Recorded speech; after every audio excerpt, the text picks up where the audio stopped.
and welcome. I'm Bob Cusack, Editor-in-Chief of The Hill. Thank you for joining us for our Newsmaker event, On the Record with Congressman Sam Graves, the chairman of the House Transportation and Infrastructure Committee. We are here to check in with him on his priorities for the committee and on the implementation of President Biden's $1.2 trillion Infrastructure Investment and Jobs Act, which is aimed at improving roads, bridges, airports, ports, and waterways. You can tweet us at The Hill Events using the hashtag The Hill Newsmakers. Congressman, thank you for joining us. Oh, I can't hear you. You might be muted. Doesn't look like it. Okay, now I can hear you. Okay, great. So, Mr. Chairman, tell me about, you got the gavel, as Speaker Kevin McCarthy says. There are no small gavels, no big gavels. They're all the right size. What are you going to do with that gavel? What's your agenda for the transportation panel? Well, we've got a lot of reauthorizations to do, and we're going to be a work committee. We're not a show committee. We've got a lot of work to do. We got FAA reauthorization. We've got pipeline safety reauthorization. The U.S. Coast Guard reauthorization, the WRDA, or the Water Resources Bill reauthorization. So we've got a lot of work to do. And then we're going to have a lot of oversight, too, on the President's infrastructure bill. As that money goes out, we want to make sure that the waste and abuse are at a minimum. And we also want to make sure that bureaucrats don't rewrite the law through rulemaking authority. So. Mm-hmm. Now, you did not vote for the bill. Why didn't you support that legislation? I think it was 13 House Republicans did, more in the Senate did support it. The biggest reason is because there's no pay-fors in it. It's all borrowed money. You've got $1.2 trillion worth of spending that is going out. The basis for the bill was the surface transportation reauthorization. Which was, I think our figure when we started the process was about $500 billion. I think the Democrats were coming in somewhere around $600 billion, which would have been the most we had ever spent on a surface transportation bill. And what happened was Republicans were cut out of the process. The process became so partisan that once they passed the bill out of the House, it went absolutely nowhere in the Senate. So when the Senate bill came back over, there was no House input whatsoever. There was no pay-fors in it, so that's the main reason why I couldn't support it when it was voted on. It's now the law of the land, so we are responsible for implementing it, and we're going to make sure that it's implemented the way the bill was intended, the law was intended. Well, Mr. Chairman, as you know, the nation's infrastructure needs are significant. Have you gotten the sense that the Biden administration, are they in the implementation of this transportation now law, which is going to take years, are they being fair? Are they being equitable to Republicans who did not vote for it? Because obviously everyone in every district has transportation needs.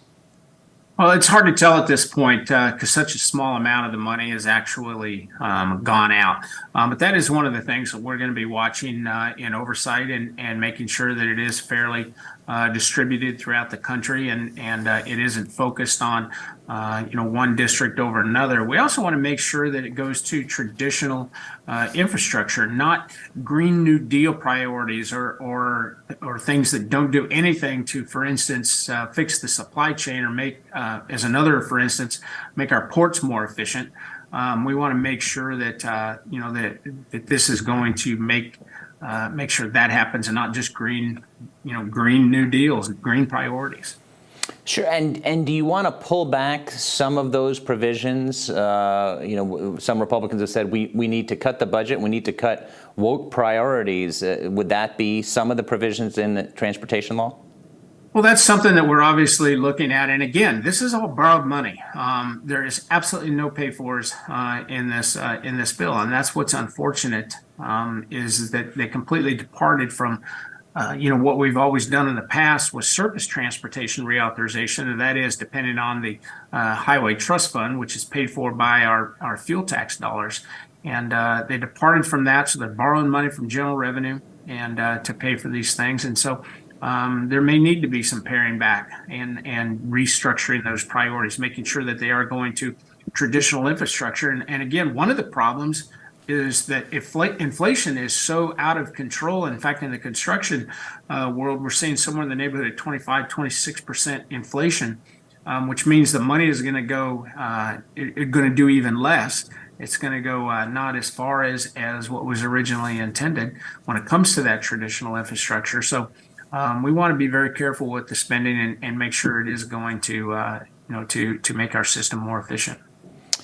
As you know, Congressman, the FAA had basically a system meltdown in January. You're a pilot. Are you satisfied with the fixes that have happened, and are you confident that this kind of meltdown is not going to happen again?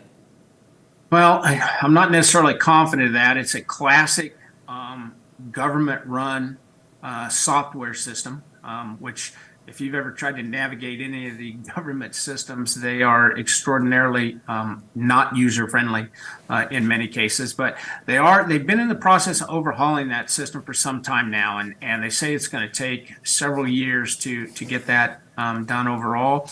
Very frustrating from the standpoint of needing that sooner rather than later. But this seems to be classic FAA. It's just taking them forever to get things done, to get answers to stakeholders out there, to people that need help with the FAA. It's just taking them a long time to implement anything that Congress has asked them to do. So that makes it that much harder. So I would like to see them get it done much, much quicker. We don't need any more system failures like we had, and it was a colossal failure. But they need to get it done. They need to get it done quicker. Will you tackle this in the FAA reauthorization process, and what's the timeline for that? So the timeline on FAA reauthorization in the House, we would like to have a bill out of the House by July 1st. We've finished taking recommendations and talking to the stakeholders, getting their ideas and thoughts in. We're going to have a hearing on it in June. We would like to see it on the House floor again by the very first part of July and out and over to the Senate. The Senate timeline, Senator Cantwell has stated that they want to have their hearing in April. It's hard to tell if they can make that deadline, but that's great if they can. We have to have this thing done by September 30th. So it's a fairly aggressive timeline, but I think we can get it done if we work together. Can you work together? Do you think this will be a bipartisan bill, especially with a number? I've talked to a number of members who say climate change is creeping into a lot of legislation, or at least debates on it. That's going to affect the farm bill. Do you think you can get a bipartisan bill done? I think we can, absolutely. And Rick Larsen, who is my counterpart on the Democrat side, he and I are committed to making sure that the committee goes back to our bipartisan tradition, and we will have debates on that. We won't agree on everything, and the will of the committee will make the determination on moving the legislation forward. But I see no reason why we can't have a good bipartisan bill. Rick and I get along very well together, and I see him as a partner in this, and so I'm looking forward to it. What about communication from the Biden administration? I mentioned, been talking to some members about, when Republicans were in the minority, they sent a lot of letters to the White House, and relevant agencies didn't get a lot of responses, or at least if they did, they weren't timely or substantive. Has that changed now that House Republicans have the majority and subpoena power? I wouldn't necessarily say that it has changed substantially, and I wouldn't even necessarily say that it is necessarily partisan. Administrations and particularly agencies, bureaucrats within those agencies, they drag their feet. Many, many times they drag their feet when it comes to getting responses, when it comes to implementing requests that Congress has made, whether that is getting a report back to us or implementing a particular provision or whatever the case may be. They're very hard to get to or to pin down and get answers out of. So, that's part of the oversight process that we're going to be going through, and everybody's having that issue. It isn't just in the world of transportation. It seems to be, throughout. President Biden, as you know, is a big fan of Amtrak, which has had its troubles, certainly compounded by COVID. You've been critical of some bonuses at Amtrak. What is the future of Amtrak, and what kind of oversight are you going to do in this Congress? Well, that's a good question. And Amtrak has gotten a pile of money and they continue to struggle to make things work. I think a lot of that has to do with the fact that it is a quasi-government organization. And that is part of our oversight. We're obviously going to be paying very close attention to how that money is spent, if they even can spend it all, and making sure that their operations are more efficient. You know, it's very frustrating also from the standpoint that we have private companies out there now willing to bid on these routes, and yet they are bidding against Amtrak, which is a government subsidized organization, and Amtrak in many cases is losing those bids.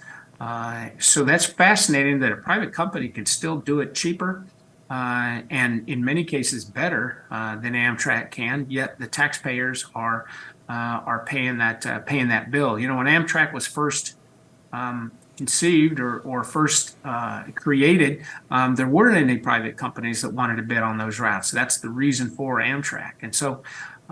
It's kind of interesting from that standpoint, just to see, why they continue to struggle just to meet their demand or do what their job is or their mission statement is. And so we're going to be doing some Amtrak oversight as well. House Republicans have unveiled a large energy package that you've co-sponsored, obviously energy intertwined with transportation. Do you see that moving this spring/summer, and do you think there could be some type of deal? Because obviously the Senate's probably not going to move that exact bill, but maybe there are provisions on permitting reform that could attract some bipartisanship. Now, we're going to bring the bill up next week on the House floor. And so it's obviously going to move through the House. We do have a small portion of that. Most of it is in the Resources Committee and in the Energy and Commerce Committee, but we do have some permitting, some 401 permitting processes to go through. And so that makes our committee pertinent from that standpoint. But listen, we have to do something to make ourselves energy independent, and the taxpayers are they're the ones feeling it in the wallet. I don't know if you've checked your heating bill lately or your electric bill. They're all going up, and it's simply because of the administration's push to eliminate fossil fuels and forcing folks into alternatives that aren't there yet. The market needs to. We need to let the market work itself out, and while we are in that process, why not use those fuels, those energy sources that are so cheap, so plentiful, and get our heating and electric costs, energy costs back down to where families can afford it. So that's the main reason for this bill, and hopefully the Senate will pick it up, and or they'll have their alternative, and then we'll go to conference to try to work out the differences. Have you reached out to the White House, or the White House reached out to you for different priorities they want to see moved this year before a presidential election year? So we have not talked to the White House about it. I have spoken a little bit to Secretary Buttigieg about a couple of things that he would like us to pick up, and so we're in conversation with him, but I haven't spoken to the White House, no. What is your relationship with Secretary Buttigieg? Republicans have been critical on a number of areas of the secretary. Do you get along with him? Do you think that's a good working relationship for this Congress? Yeah, I get along with the Secretary fine, and he doesn't hesitate to call me if he needs to talk to me about something or an emergency comes up, and I don't hesitate to call him, and he takes my phone calls. So I'm very pleased with the relationship that I've had with him so far, so I can't complain from that standpoint. As you know, the cleanup from the train derailment in East Palestine, Ohio, continues. Secretary Buttigieg did go there. President Biden has not visited that site yet. Do you think he should? Well, that's up to the president. I think it shows very poor response when he doesn't take the opportunity to show up. But then again, the president has never shown up on the border in Texas, or at least his visit that he finally made, I guess, was a very in and out type of thing. So this is kind of par for the course, for the president. I don't think he's that interested in visiting, some of these crisis areas. But That's his decision. That's his prerogative. And if he chooses not to, then I guess that's the way it is. As a response to that crash, and there's been legislation introduced in the Senate, bipartisan, from the Ohio Senator Vance and Senator Brown. It would increase penalties, basically, something Republicans have been hesitant to do, and some Republicans have been critical of that bill because it would give the government more power to impose penalties. What do you think of that legislation? Well, I think we ought to wait until the investigation's complete so we know exactly what happened. It's frustrating to me when you see people are calling for, Congress to have hearings, and I struggle to know what exactly are we going to have a hearing on yet when we don't know exactly what happened. We're also got to pick through the response process and what the EPA's response was as a result. But I like to move pieces of legislation based on data, not on emotion. And unfortunately, right now, there's so much emotion attached to that. And what happens is that makes for poor legislation. So I want to see all the facts. What do you think is the future of electrical vehicles and AVs as well? Obviously, Democrats spent a lot of time and had a lot of provisions in legislation in the last Congress on that. What do you see as the future, and does Congress need to act to foster innovation? Well, Congress just needs to get out of the way as much as anything else. So, autonomous vehicles, whether that's in aviation or on the ground with vehicles, there's a huge industry out there that is coming very, very quickly. And the problem is so many times Congress will stymie that technology, just from dragging its feet or not creating the guidelines that we need to at least get the agencies involved, and so the agencies can at least produce the rulemaking for some of these areas. I know in aviation, there's no bigger issue at stake right now than AAM, which is the new term for the air taxis and that sort of thing. And we need to get some guidance, some clearance from the FAA, and we can't get anybody in many cases to make a decision. We got companies hanging out there waiting for certification so they can start testing and so they can start moving forward. And it's very frustrating from the standpoint of the agencies and the bureaucrats and even on Congress. So that's obviously something that we need to do a better job of when it comes to just not holding back a lot of this new technology. Speaker Kevin McCarthy says it's a new day as far as government spending and the appropriations process. I know you're an authorizing committee, but at the same time, there's so many people on both sides of the aisle want to move individual bills instead of legislation, which is crazy that no one reads and they just pack it together around Christmas. Are you hopeful that the first step is the House budget? Can you pass a House budget, and do you think the appropriation process is going to be smoother this year? We can pass a House budget, and we will pass a House budget. Then the speakers also come to each of us who are authorizing committees and asked us to look into, cutting programs back, eliminating duplicative programs that simply are no longer in use. And so we're pouring through the budget right now, at least in transportation, to try to find areas that we can trim back and work on, because we do have to get a handle on spending. That's the bottom line. It's out of control, and it's going to wreck the economy if we don't do just that. And it's going to take a long time to get us back on track. We've got to grow the economy and at the same time cut the spending back.